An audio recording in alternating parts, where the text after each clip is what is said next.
La IRSA es un plan colosal de integración de la infraestructura de transporte, energética y de telecomunicaciones para todo el subcontinente suramericano. Fue lanzada como propuesta en la reunión de presidentes de Suramérica que se llevó a cabo en Brasil en el año 2000. Contrariamente a lo que sucedió con el ALCA, que ya se derrumbó, la IRSA sí ha continuado avanzando silenciosamente. Y además de que IRSA, aparte, es la inversión de miles de millones de dólares en países que en ningún momento los pueblos se han preguntado si esas inversiones son las que quieren o qué otras cosas se dejan de hacer por hacer los proyectos del IRSA. Todo el dinero y todo el recurso que tiene la Banca Internacional tiene dónde colocarla, las obras de infraestructura son carísimas y tienen cómo tenernos sometidos y cobrarnos para siempre. En Colombia los megaproyectos significan muerte y desplazamiento. Entonces, cuando quieren entrar esos megaproyectos y esas tierras están sin titular, nosotros sabemos que van a ejercer una presión para que los que no mueren en el lugar tengan que desplazarse. Entonces es una amenaza de muerte, de destrucción y desaparición de los pueblos asentados en esos territorios.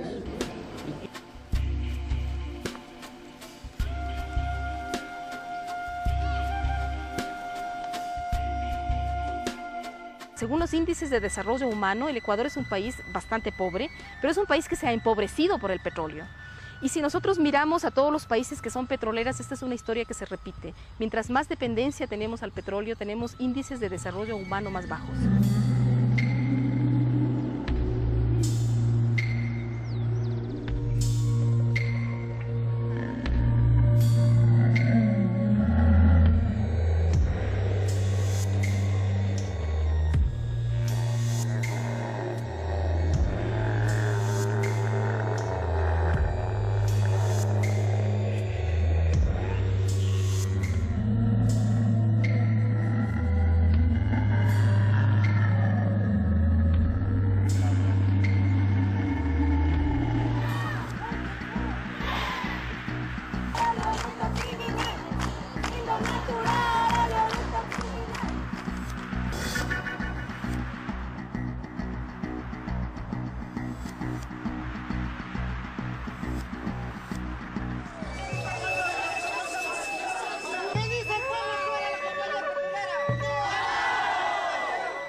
Fuimos nosotros los dueños de toda esta riqueza de la biosfera amazónica.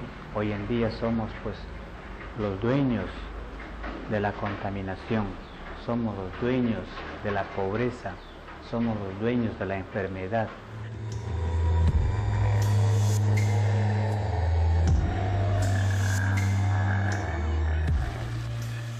Nos citamos aquí en Bogotá en este mes de octubre para conversar los diferentes aspectos que tienen que ver con la IRSA entre comunidades de varias regiones de Colombia y expertos, no solo colombianos, sino también de otros países de Latinoamérica.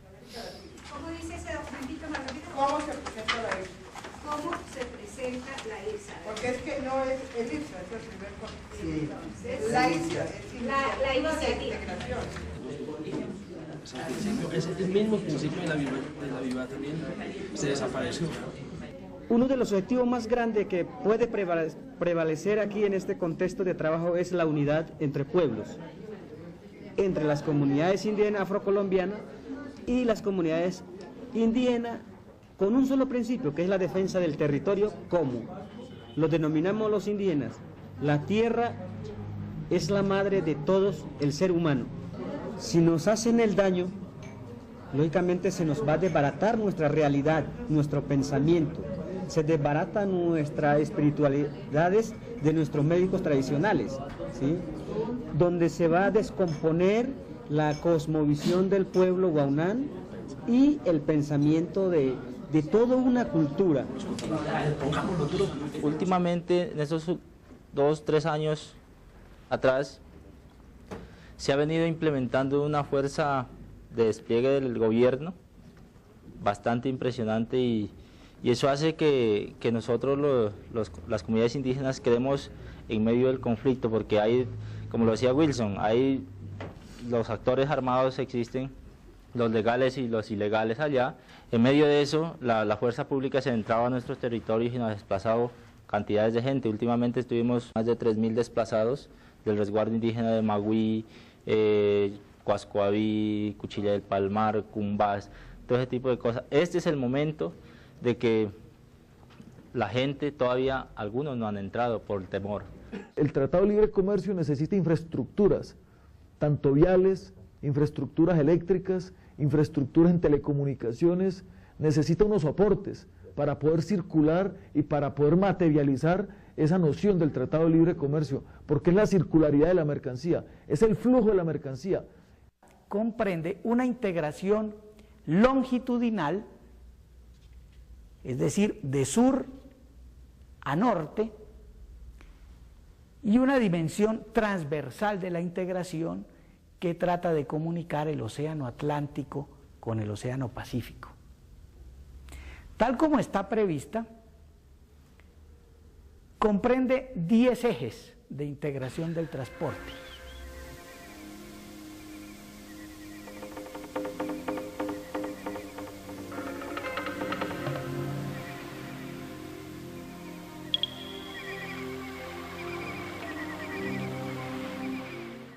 Si uno analiza el mapa de estos proyectos, digamos, va a haber impactos muy contundentes en Amazonías, en ecosistemas muy frágiles, en territorios de indígenas, y entonces, digamos, la visión geopolítica de esta iniciativa evidentemente va mucho más allá del solo generar cemento e infraestructura. Esto no tiene sino un componente de facilitar el acceso de productos a mercados internacionales y entonces al costo que esto implique.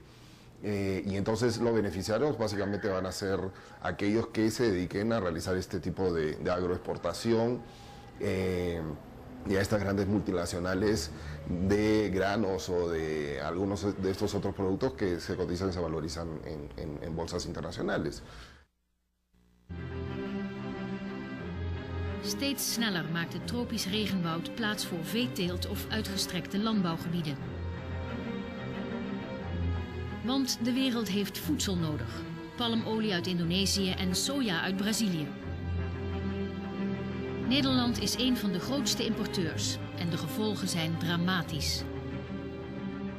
Ten zuiden van de Amazone zie je dat grote arealen bossavannen kaal worden gekapt voor gigantische sojaplantages.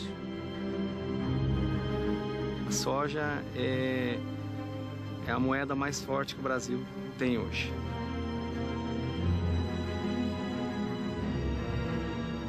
E nos próximos 3 anos a 5 anos nós deveremos passar da produção dos Estados Unidos se transformando no principal produtor de soja do mundo. Temos aqui áreas de reservas indígenas que é cercada. Aqui temos plantação de soja ao redor, né? Documento povo duro tem pequeno tem limão como liratita nem como curaca sagawi ainda com anika tubayu né. Moet via de kortst mogelijke weg naar Europa toe. Niet langs de havens in het zuiden van Brazilië, maar via de Amazone. Dus er worden wegen aangelegd, dwars door de Amazone heen. Waterwegen, spoorwegen, geasfalteerde wegen. Om die soja zo snel mogelijk het gebied uit te krijgen.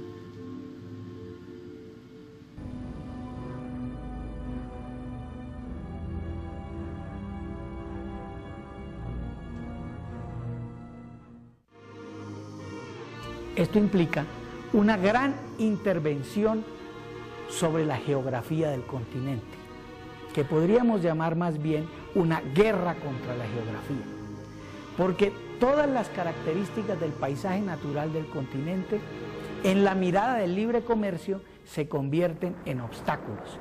Por ejemplo, nuestra gran cordillera andina, que recorre de norte a sur todo el continente, se convierte en un obstáculo que debe superarse para salir al Pacífico. Los ríos, que son la fuente de la vida, de la naturaleza, de la flora, de la fauna y de los seres humanos, las comunidades que aquí viven, se convierten de manera utilitaria en un medio que debe ser aprovechado para el transporte. Tal es el Amazonas o el Paraná.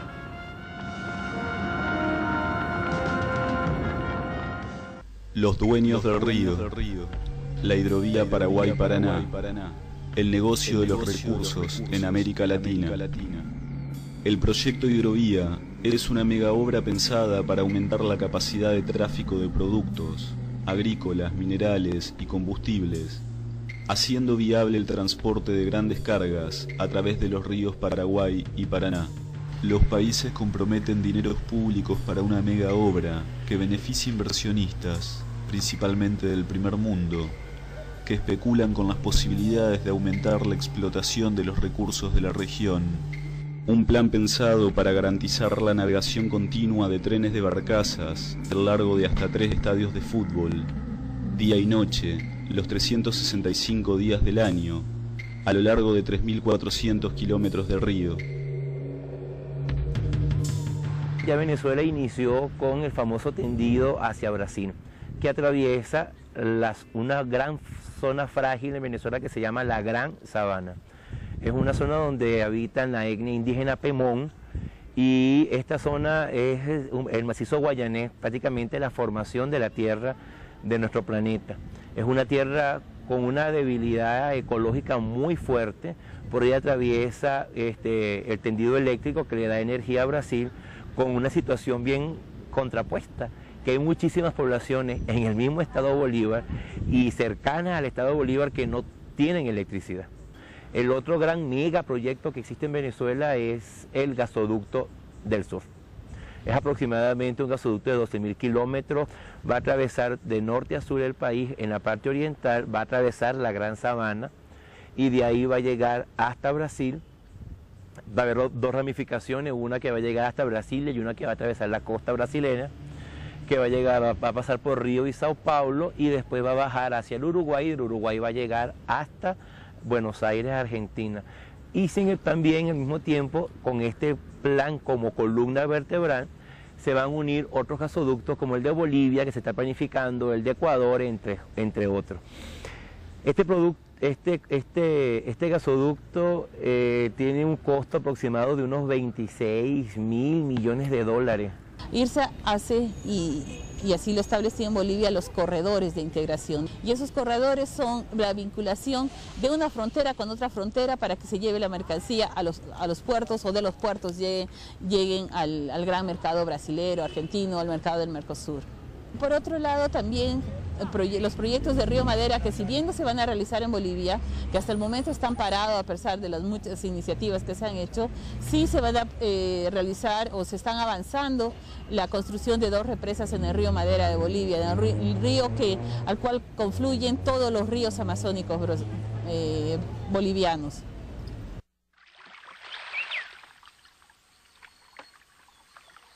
Y que nosotros esta tierra, esta ciénaga las queremos como nuestra propia vida. Y vemos ahora con tristeza y bastante decepción la construcción de la represa de Urrá, que esa represa va a acabar con todo ese sueño de nosotros.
la hidrovía que se desprende de Puerto Asís y se interna por todo el río Putumayo para articularse al gran canal del Amazonas, que va directamente a Belén do Pará.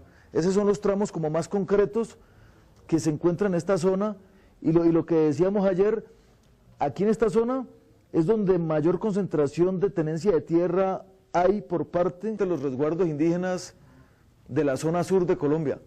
¿Comercio internacional de qué? ¿Qué estamos produciendo para poder comercializar?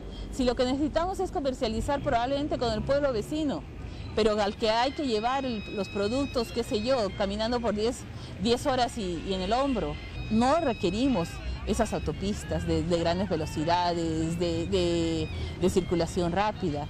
Entonces, todo lo que nos está planteando IRSA y sus proyectos en ningún momento puede significar mejorar la calidad de vida de la gente.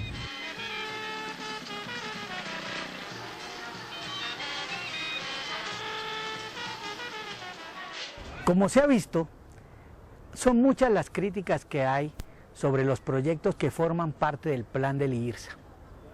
Y sin embargo, este plan se ha vendido bien y es aceptado por muchos de los gobiernos y muchos ciudadanos de buena voluntad. Hay ahí una contradicción, que consiste en que la noción de desarrollo es una noción criticable. En primer lugar, porque el crecimiento económico, que es su objetivo, cuando se da es porque coincide con el crecimiento de las ganancias que constituyen el motor fundamental de la acumulación. Pero también por razones sociales, porque habría que suponer que el adelantamiento de estos proyectos produce a la larga un beneficio para las personas, pero ese proceso es muy lento y los beneficios son muy reducidos. Pero finalmente, porque todos estos proyectos, igual que el capitalismo en general, suponen el aumento de la productividad basado en la expoliación de la naturaleza. Eso quiere decir que si acaso se consiguen unos beneficios inmediatos, los costos sociales y ambientales son supremamente altos y a la postre van a significar el desastre para toda la humanidad a largo plazo. Creo que realmente es el momento de plantear claramente a todos los gobiernos y a todos los estados que es otra la integración que necesitamos y la integración que queremos. La cumbre de Cochabamba, la de diciembre, es importantísima y además es importantísima para Bolivia porque es sorprendente, pero hay gobiernos progresistas en el continente, pero hasta ahora solo el gobierno de Evo se ha pronunciado de manera cuestionadora al IRSA, de manera de presentar en su propio plan de gobierno la integración que se basa en las necesidades de los pueblos, en la interculturalidad. Para nosotros la defensa del territorio, que es lo sumo en las organizaciones indígenas, afrodescendientes y campesinas, es lo más importante. Y yo creo que antes que, por lo menos como el IRSA propone la integración del comercio de los pueblos, nosotros proponemos la integración de los pueblos, no del comercio, sino de los pueblos. Es por eso que en toda América Latina se viene discutiendo desde hace más de un año acerca del proyecto del IRSA, acerca de la concepción del libre comercio, pero fundamentalmente acerca de la noción de desarrollo que se nos quiere imponer. Y por eso ha habido movilizaciones, discusiones, y ahora se están planteando los pueblos de América Latina otra forma de integración, que no forzosamente sea la integración de la infraestructura, sino más bien un criterio de complementariedad, de solidaridad entre los pueblos, fijados en el objetivo fundamental que sería el bienestar de la humanidad.